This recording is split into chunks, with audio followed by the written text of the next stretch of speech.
ಗುರುಜಿ, ನಮ್ಮ ಇಂದಿನ ಕಾರ್ಯಕ್ರಮದ ಕೊನೆಯ ವಿಭಾಗ ಸಂಸ್ಕಾರ ವಿಭಾಗದಲ್ಲಿ ಏನು ತಿಳಿಸ್ಕೊಡ್ತಾ ಇದ್ದೀರಾ? ಇವತ್ತಿನ ಸಂಸ್ಕಾರದಲ್ಲಿ ಇವತ್ತಿನ ತಾರೀಕು ವಿಶೇಷವಾಗಿರ್ತಕ್ಕಂಥ ವಿಚಾರ. ಇವತ್ತಿನ ದಿವಸ ಸಾಕ್ಷಾತ್ ಶನೇಶ್ವರ ನವಮಿ ದಿವಸ, ಬಹಳ ಅನುಗ್ರಹವಾಗಿರ್ತಕ್ಕಂಥ ದಿನ. ಈ ನವಗ್ರಹಗಳು ನಾವುಗಳು ಮಖ ನಕ್ಷತ್ರ ಅಂತ ಕರೀತಾ ಇದ್ದಾಗ, ಆ ಮಖ ನಕ್ಷತ್ರ ಅನ್ನೋದು ಸಿಂಹರಾಶಿ. ನಿಮಗೆಲ್ಲರಿಗೂ ಶನೇಶ್ವರ ಎಲ್ಲಿದ್ದಾನೆ ಅಂತ ಜ್ಞಾಪಕ ಇದೆ. ಭಾಳ ಜನ ತಿಂತಾ ಇದ್ದಾರೆ, ಏನಂದರೆ ಶನೇಶ್ವರ ಇಲ್ಲಿ ಹೋದರೆ ಹಂಗೆ ಮಾಡ್ತಾನಂತೆ, ಅಲ್ಲಿ ಹೋದರೆ ಹಿಂಗೆ ಮಾಡ್ತಾನಂತೆ ಅಂತ.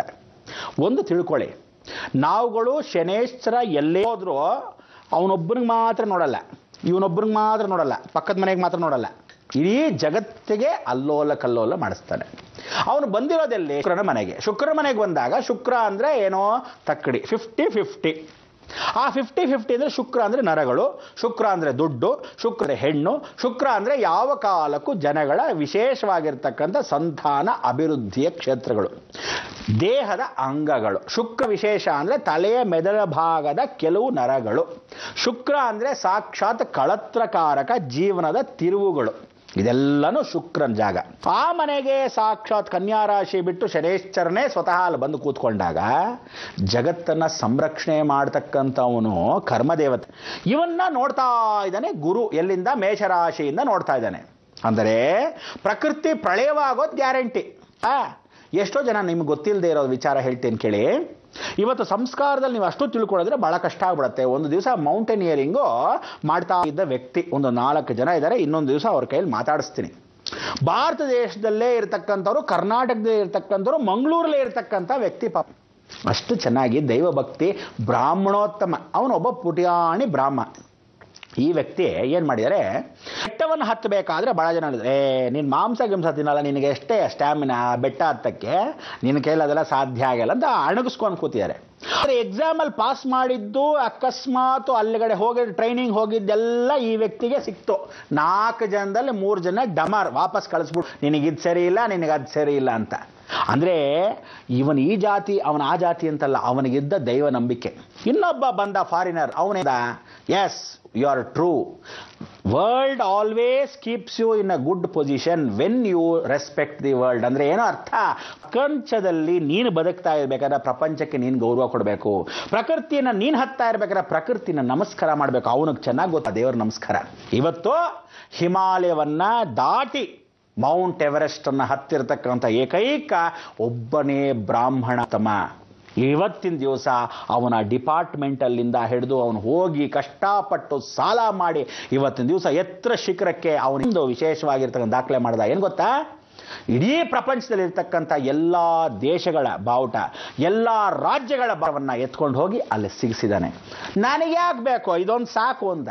ಆದರೆ ಪಕ್ಕದಲ್ಲಿ ಕೆಲವು 2 ರಾಷ್ಟ್ರಗಳಲ್ಲಿ, ಕೆಲವೊಂದು ರಾಜ್ಯದಲ್ಲಿ ಹೇಳಿದ್ರೆ, ಆ ರಾಜ್ಯದ ಹೆಸರು ಹೇಳಿ ಬೇಕಾಗಿಲ್ಲ, ಕಚರಾ ನನ್ನ ಮಕ್ಕಳು, ಅಂದರೆ ಮೀನ್ ಮೆಂಟಾಲಿಟಿ. ನೀವು ಒಂದು ಕೆಲಸ ಮಾಡಪ್ಪ, ನನ್ನ ದೇಶದ್ದು ನಮ್ಮ ರಾಜ್ಯದ ಬಾವುಟ ಇಟ್ಬಿಡಿ, ನಿನಗೆ ಎಷ್ಟು ಬೇಕೋ ಕೋಟ್ಯಾಂತರ ರೂಪಾಯಿ ದುಡ್ಡು ಕೊಡ್ತೀನಿ ಅಂದ್ರಂತೆ. ಇವನು ಹೇಳದಂತೆ, ನಾನು ದೇಶಾಭಿಮಾನಕ್ಕೆ ಹೋಗ್ತಿರೋದು, ನಿಮ್ಮಂಥ ಕಚರಾ ನನ್ನ ಮಕ್ಕಳು ದುಡ್ಡು ನನಗೆ ಬೇಕಾಗಿಲ್ಲ ಅಂದಂತೆ. ಅದಕ್ಕೆ ಸಂಸ್ಥೆ ಏನು ಹೇಳುತ್ತೆ, ನೀನು ಪ್ರಕೃತಿಯನ್ನು ಎಷ್ಟು ಚೆನ್ನಾಗಿ ಕಾಪಾಡಬೇಕು ಅಂದ್ಕೊಂಡಿದ್ದೀರೋ, ನನ್ನ ಭವಿಷ್ಯವನ್ನು ಸುಳ್ಳು ಮಾಡಬೇಕು ಅಂತಿದ್ದೀರೋ, ಅಷ್ಟೇ ಚೆನ್ನಾಗಿ ಪ್ರಕೃತಿನ ಗೌರವಿಸಿ. ಎಷ್ಟು ಚೆನ್ನಾಗಿ ಪ್ರಳಯ ಆಗೋ ಸಮಯ ಸಾಕ್ಷಾತ್ ಗುರು ಶನೇಶ್ವರನ್ ನೋಡ್ತಾ ಇದ್ದಾನೆ. ಇವತ್ತಿನ ದಿವಸ ನೀವು ನಂಬೋ ಬಿಡ್ತಿರೋ ಶನಿ ಬಂದು ಸಾಕ್ಷಾತ್ ಕನ್ಯಾ ರಾಶಿ ಬಿಟ್ಟು ಇವತ್ತು ತುಲಾರಾಶಿ ಕೂತೇನೆ, ತಕ್ಕಡಿ ಗ್ಯಾರಂಟಿ ಅಲ್ಲಾಡತ್ತೆ. ಪ್ರಕೃತಿಯನ್ನು ಅಲ್ಲೋಲ ಕಲ್ಲೋಲ ಮಾಡ್ತಾನೆ. ಸಾಕ್ಷಾತ್ ಗುರು ನೋಡ್ತಾ ಇರೋದ್ರಿಂದ ಇವರಿಬ್ಬರು ನಿಂತರೆ ಇಡೀ ಜಗತ್ತು ಅಲ್ಲೋಲ ಕಲ್ಲೋಲ. ಗುರು ಎಷ್ಟಿದೆ ಅಂದ್ಕೊಂಡ್ರೆ 1340 ಭೂಮಿಯನ್ನ ಒಂದು ಗುರುಲ್ ಇಡ್ಬೋದಂತೆ. ಮೊದಲಿಂದ ಬಡ್ಕೊತಾ ಇದ್ದೀನಿ ಅದನ್ನ. ಅಂದರೆ 1210 ಗುನ್ನ ಅಂದರೆ ಭೂಮಿಯನ್ನ ಶನಿ ಒಳಗಿಡ್ಬೋದಂತೆ. 2 ದೊಡ್ಡ ಪ್ರಭಾವ ಆಗಿರ್ತಕ್ಕಂತಹ ದೊಡ್ಡ ಗ್ರಹಗಳು ಒಂದಕ್ಕೊಂದು ನೇರವಾಗಿ ಸ್ಪರ್ಶವಾಗುತ್ತೆ. ಆ ಸಮಯಕ್ಕೆ ಭೂಮಿ ಹಿಂಗೆ ಹೋಗ್ತಾ ಇದ್ದ ಗತಿ ಏನಾಗಬೇಕು?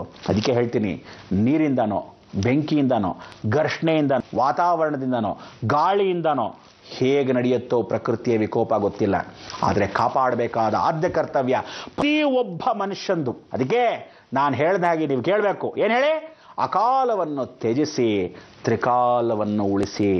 ಅಕಾಲದಲ್ಲಿ ನೀವು ತ್ಯಜಿಸದೇ ಇದ್ರೆ, ತ್ರಿಕಾಲವನ್ನು ಉಳಿಸದೇ ಇದ್ರೆ, ಜಗತ್ತು ಸಂರಕ್ಷಣೆ ಮಾಡಕ್ಕೆ ಯಾರು ಹೊಣೆ? ನಮ್ಮಗಳ ಕೈಲೇ ಇರೋದು. ಅದಕ್ಕೆ ಇಂಥ ಒಂದು ಪ್ರಪಂಚ ನಮ್ಮಂಥ ಕೋತಿಗಳ ಕೈಯಲ್ಲಿ ಕೊಟ್ಟಿದ್ದಾನೆ ದೇವರು. ಭೂಮಿನ ಉಳಿಸ್ಕೊಳ್ರು ಅಂದರೆ ನ್ಯೂಕ್ಲಿಯರ್ ಬಂತೆ, ಆ ಬಾಂಬ್ ಬಂತೆ, ಹೀಗಂತೆ ಹಾಗಂತೆ ಅಂತ ದುರಹಂಕಾರದಿಂದ ಬರೀತಾ ಇದ್ದೀರ. ಎಲ್ಲರೂ ಸೇರಿ ನಮ್ಮ ಕರ್ಮಯಾಗದಲ್ಲಿ ಪಾಲ್ಗೊಳ್ತಕ್ಕಂಥ ಏಕೈಕ ಮಾರ್ಗ. ಅದಾದಮೇಲೆ ನಾಳೆ ಸೋಮವಾರ ನಿಮಗೆ ಇನ್ನೊಂದು ಸದಾವಕಾಶ, ಕೊನೆಯ ಕಾರ್ತಿಕ ಸೋಮವಾರ. ಅವತ್ತಿನ ದಿವಸ ದೀಪೋತ್ಸವವನ್ನು ಎಲ್ಲ ಕಡೆ, ಲಕ್ಷ ದೀಪೋತ್ಸವವನ್ನು ಧರ್ಮಸ್ಥಳದಲ್ಲಾಗಲಿ, ಯಡಿಯೂರು ಸಿದ್ಧಲಿಂಗೇಶ್ವರ ಕ್ಷೇತ್ರದಲ್ಲಾಗಲಿ, ಎಲ್ಲ ಶಿವಾಲಯಗಳಲ್ಲಾಗಲಿ ದೀಪವನ್ನು ಹಚ್ತಾರೆ. ಇದು ವರ್ಷಂ ಪ್ರತಿ ವರ್ಷಗಳ ಕಾಲ ಸನಾತನ ಧರ್ಮದಿಂದ ಆ ಕಾಲದಿಂದ ಈ ಕಾಲದವರೆಗೂ ನಡ್ಕೊಂಬರ್ತಿದೆ. ಆದರೆ ಯಾರೇಶ್ವರನ ದೇವಸ್ಥಾನಕ್ಕೆ ಕೊನೆ ಕಾರ್ತಿಕ ಸೋಮವಾರಕ್ಕೆ ಹೋಗ್ತಾ ಇದ್ದಾರೆ. ಕಾರ್ತಿಕ ಮಾಸ ಅಂದರೆ ಬೆಳಕಿನ ಹಬ್ಬ. ಆ ಬೆಳಕಿನ ಹಬ್ಬದಲ್ಲಿ ಸುಬ್ರಹ್ಮಣ್ಯ ಸೇನಾಧಿಪತಿ, ಅವನ್ನ ನಾವು ಹಿಡ್ಕೊಳ್ಳದೇ ಇದ್ರೆ ಭೂಮಿಯನ್ನು ಸಂರಕ್ಷಣೆ ಮಾಡೋದು ಯಾರು? ಅದಕ್ಕೆ ಈಶ್ವರ ತೊಡೆ ಮೇಲೆ ಸುಬ್ರಹ್ಮಣ್ಯನ ಹಾಕಿ ಕುಡಿಸ್ಕೊಂಡು ಪಾರ್ವತಿ ಜೊತೆ ಪೂರ್ಣ ಅಲಂಕಾರ ಭೂಷಿತವಾಗಿರ್ತಕ್ಕಂಥವನು ಅನುಗ್ರಹ ಕೊಡ್ತಾರೆ ಕೊನೆ ಕಾರ್ತಿಕ ಸೋಮವಾರ. ಅದಕ್ಕೆ ಎಲ್ಲ ಈಶ್ವರನ ದೇವಸ್ಥಾನದಲ್ಲಿ ನೀವು ನಮಸ್ಕಾರ ಮಾಡಬೇಕಾದ್ದು ಸಾಯಂಕಾಲದಲ್ಲಿ, ಬೆಳಗ್ಗೆ ಹೊತ್ತಲ್ಲ. ಬೆಳಗ್ಗೆ ಹೋದಾಗ ದೀಪ ಬೆಳಗಿರಲ್ಲ. ಆ ದೀಪ ಇಲ್ಲದೆ ಇರೋ ಸಮಯ ಕತ್ಲಲ್ಲಿ ನಾವುಗಳು ಆ ದೈವ ಯಾಚನೆಯನ್ನ ಕತ್ಲಲ್ಲಿ, ದೀಪಂ ಶ್ಯಾಮಿ ದೇವತಾ, ಕತ್ತಲ ದೀಪದಲ್ಲಿ ಭಗವಂತನ ನೋಡ್ಬೇಕಂತೆ. ಆಗ ನಿಜವಾದ ನಮ್ಮ ಆತ್ಮ ನಮ್ಮ ಮಂಗಳಾರತಿ ಮಾಡಿದ ಹಾಗೆ ಈ ಆತ್ಮ ದೇವರ ಹತ್ರ ಹೋಗಿ ನಮಸ್ಕಾರ ಮಾಡುತ್ತಂತೆ. ಇಂಥ ಒಂದು ದೈವ ರಕ್ಷಣೆ ನಮ್ಮ ಸಂಸ್ಕಾರದಲ್ಲಿ ಬರೋಕ್ಕೋಸ್ಕರ ಈ ಶನಿವಾರ ನಿಮಗೆ ಆ ಕಾರ್ತಿಕ ಸೋಮವಾರದ ಜ್ಞಾಪಿಸಿರೋದ್ರಿಂದ ಈ ಶನಿವಾರ ದಿವಸನೇ ಮಖಾ ನಕ್ಷತ್ರ ಸಿಂಹರಾಶಿಯಿಂದ ಇವತ್ತು ಆ ಸಿಂಹರಾಶಿ ಆಗಿರ್ತಕ್ಕಂಥ ಸೂರ್ಯನಾರಾಯಣನ ನೀವೆಲ್ಲರೂ ಸ್ಮರಣೆ ಮಾಡಬೇಕು. ಮಠ ಮಧ್ಯಾಹ್ನ ಸೂರ್ಯ ಇನ್ನೇ ಮುಳುಗ್ತಾ ಇದ್ದಾನೆ ಅಂದರೆ ಇವತ್ತಿನ ದಿವಸ ಕಾರ್ತಿಕ ಸೋಮವಾರಕ್ಕೆ ಹುಟ್ಟುತ್ತಾನೆ. ಮತ್ತೆ ಸೂರ್ಯ ಇವತ್ತು ಮುಳುಗೋ ಸಮಯಕ್ಕೆ ಅವನಿಗೆ ನಿಶಕ್ತಿ ಆಗ್ತಾ ಹೋಗ್ತಾನೆ ಪ್ರಪಂಚದ ಸೂರ್ಯ. ನೀವೆಲ್ಲ ಏನು ಮಾಡಬೇಕು? ಶಕ್ತಿ ಕೊಟ್ಟು ನಮಸ್ಕಾರ ಮಾಡಬೇಕು. ನಮಸ್ಕಾರ ಕೊಟ್ಟಾಗ ಒಂದು ಮಂತ್ರ ಹೇಳಬೇಕು. ಆ ಮಂತ್ರದಿಂದ ಸೂರ್ಯನಿಗೆ ಶಕ್ತಿ ಸಿಗೇ ಸೂರ್ಯ ಮತ್ತೆ ತೇಜಸ್ಸು ಪಡಿತಾನೆ. ನಾವೆಲ್ಲರೂ ಸೇರಿ ಒಂದು ನಮಸ್ಕಾರವನ್ನು ಹಾಕಿದ್ರೆ ಸಾಕಂತೆ, ಅಂಥ ಒಂದು ಶಕ್ತಿ. ಅದಕ್ಕೆ ಇವತ್ತೆಲ್ಲರೂ ಸಾಯಂಕಾಲ, ಎಲ್ಲರೂ ಬೆಳಗ್ಗೆ ನಮಸ್ಕಾರ ಹಾಕ್ತೀವಿ 12 ನಮಸ್ಕಾರ, ಆದರೆ ಸಾಯಂಕಾಲ ಇವತ್ತೆಲ್ಲರೂ 12 ಸೂರ್ಯ ನಮಸ್ಕಾರ. ಇನ್ನೇನು ಮುಳುಗ್ತಾ ಇದ್ದಾರೆ ಅಂದಾಗ ಇವಿಟ್ಟು ತಲೆಯ ಮೇಲಿಂದ ಹೀಗೆ ಕೈ ಎತ್ತಿ ಆ ನಮಸ್ಕಾರವನ್ನು ಹಾಕಿ, ಒಂದು ನಮಸ್ಕಾರ ಹಾಕಿ ದೀರ್ಘದಂಡ. ಅದಾದರೆ ಚಿಕ್ಕದಾಗಿ ಹೆಂಗಸರೆಲ್ಲ ಹೀಗೆ ಇಟ್ಕೊಂಡು ನಮಸ್ಕಾರ ಮಾಡ್ಕೊಳ್ಳಿ. ಮತ್ತೆ ನೀವು ಹೆಂಗಸರು ಹೇಗೆ ನಮಸ್ಕಾರ ಮಾಡ್ತೀರೋ ಹಾಗೆ ಮಾಡಿ. ಎಲ್ಲರೂ 12 ನಮಸ್ಕಾರ, 12 ಸೂರ್ಯನಿಗೆ ಒಂದು ನಮಸ್ಕಾರ ಹಾಕಿ. ಕಲಿಯುಗದ ಅಂತ್ಯಕಾಲದಲ್ಲಿ ಸತ್ಯಯುಗ ಕಾಲಿ ಇಡುವಾಗ ಹಳೆಯ ಸೂರ್ಯ ಹೋಗ್ತಾನೆ, ಹೊಸ ಸೂರ್ಯ ಬರ್ತಾನೆ. ಈ ಸತ್ವ ನಿಮಗೆ ಗೊತ್ತಿಲ್ಲ. ಅದು ಕಾರ್ತಿಕ ಸೋಮವಾರ, ಕಾರ್ತಿಕ ಮಾಸದಲ್ಲಿ ಮತ್ತಷ್ಟು ವಿಚಾರ ಮಾತಾಡೋಣ. ಇವತ್ತಿನ ದಿವಸ ಈ ಸಂಸ್ಕಾರದಲ್ಲಿ ನಿಮಗೆ ಆಗಿರ್ತಕ್ಕಂಥ ಜ್ಞಾನೋದಯ ಅಭಿವೃದ್ಧಿಯಾಗಿ ಮರಳಸಿದ್ದೇಶ್ವರ ನಿಮ್ಮನ್ನು ಕಾಪಾಡಿ ಆ ಮರಳುತನ ಎಲ್ಲ ಓಡಿಸಿ ಸಿದ್ಧಿ ಜ್ಞಾನವನ್ನು ಕಲ್ಪಿಸ್ಲಿ ಅಂತ ಹೇಳ್ತಾ ನೀವು ಏನು ಹೇಳಬೇಕು? ಲೋಕ ಸಮಸ್ತ ಸುಖಿನೋ ಭವಂತು, ಸನ್ಮಂಗಳಾನಿ ಭವಂತು. ಗುರುಜಿ, ಎಲ್ಲರೂ ಬೆಳಗ್ಗೆ ಎದ್ದು ಸೂರ್ಯ ನಮಸ್ಕಾರ ಹಾಕ್ತಾರೆ, ಆದ್ರೆ ಇವತ್ತು ವಿಶೇಷವಾಗಿ ಕೂಡ 12 ಸೂರ್ಯ ನಮಸ್ಕಾರವನ್ನ ಹಾಕಿ ಸೂರ್ಯನಿಗೆ ನಾವು ಶಕ್ತಿಯನ್ನ ತುಂಬಬೇಕು ಅಂತ ಹೇಳಿದ್ರಿ. ಜೊತೆಗೆ ಇನ್ನೊಂದು ಮಾತು ಹೇಳಿದಾಗ ನಿಜಕ್ಕೂ ಅನ್ನಿಸ್ಬಿಡ್ತು, ನಾವು ಎಷ್ಟು ಕೃತಜ್ಞರಲ್ವೇ. ಪ್ರಕೃತಿಯಿಂದಲೇ ಎಲ್ಲಾ ಸವಲತ್ತನ್ನ ಪಡಿತೀವಿ, ಜೊತೆಗೆ ಪ್ರಕೃತಿಯನ್ನೇ ನಾಶ ಮಾಡೋದಕ್ಕೆ ಹೊರಟಿದ್ದೀವಿ.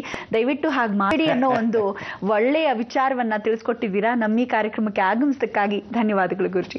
ವೀಕ್ಷಕರೇ, ಸೋಮವಾರ ಕಾರ್ತಿಕ ಸೋಮವಾರ ಅಲ್ವೇ? ಹಾಗಾಗಿ ಗುರುಜಿ ಇನ್ನಷ್ಟು ವಿಶೇಷ ಮಾಹಿತಿಯೊಂದಿಗೆ ನಮ್ಮೊಂದಿಗಿರ್ತಾರೆ. ಹಾಗಾದ್ರೆ ಸೋಮವಾರ ಭೇಟಿಯಾಗೋಣವಾ? ನಮಸ್ಕಾರ. ಜೈ ಸೂರ್ಯನಾರಾಯಣ.